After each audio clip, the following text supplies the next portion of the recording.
अस्सलामुअलैकुम। ग्रेवी वाली आलू की कतलियाँ एक बजट फ्रेंडली रेसिपी जिसे आप सुबह के नाश्ते में पराठे के साथ खाएं तो मज़ा ही दुबाला हो जाता है, क्योंकि ये बहुत मज़े की बनती हैं। इसे आप लंच टाइम या डिनर टाइम पर रोटी या फिर जीरा राइस के साथ भी सर्व कर सकते हैं। तो जानिए कि यम्स फूड के किचन में किस तरह से बनती है। तो इसके लिए एक पतीली में आधा किलो आलुओं के हिसाब से आधा कप तेल लेकर इसको हल्का सा गर्म कर लेंगे और फिर इसमें 1 चाय का चमचा साबुत सफेद जीरा डालकर इसे तेल में कुछ सेकंड फ्राई करेंगे, जिससे जीरे की बहुत अच्छी खुशबू तेल में आ जाएगी। अब जीरे के फ्राई होने पर इसमें ये आधा किलो आलू जिन्हें छील कर धोकर डिश शेप में काट लिया है, आप किसी भी शेप में काट सकते हैं, इसे तेल में डालकर 3 से 4 मिनट फ्राई करेंगे। इस तरह से आलूओं को तेल में फ्राई करने से आलूओं का जायका बहुत बढ़ जाता है। अब आलूओं के हल्का सा फ्राई होने पर इसमें ये 4 बड़े साइज के टमाटर का पेस्ट, साथ ही इसमें 1 चाय का चमचा या जितना आप तीखा पसंद करें पिसी हुई लाल मिर्च और हस्बे जायका नमक डालकर मिक्स करते हुए इसे इतना पका लेंगे कि टमाटर के पेस्ट में मौजूद पानी में ही मिर्चें भुन जाएं, टमाटर का पेस्ट और मिर्चों से कच्चापन खत्म हो जाए, टमाटर के पेस्ट में मौजूद पानी खुश्क हो जाए और तेल किनारों से अलैदा हो जाए। देखिए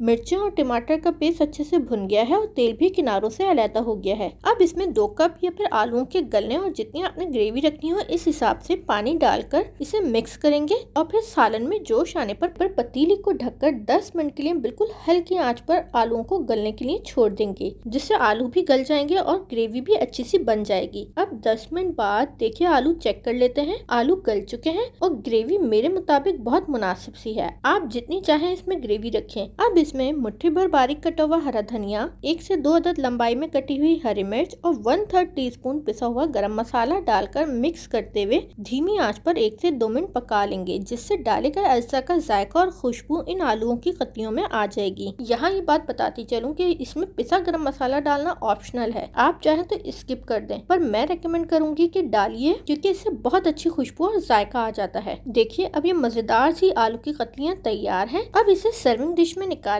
और चाहें तो रोटी के साथ या फिर जीरा वाले राइस के साथ या फिर गर्मा गर्म पराठे के साथ सर्व करें। तो कैसी लगी आप लोगों को ये ग्रेवी वाली आलू की कतलियों की रेसिपी, मुझे जरूर बताइएगा। शुक्रिया।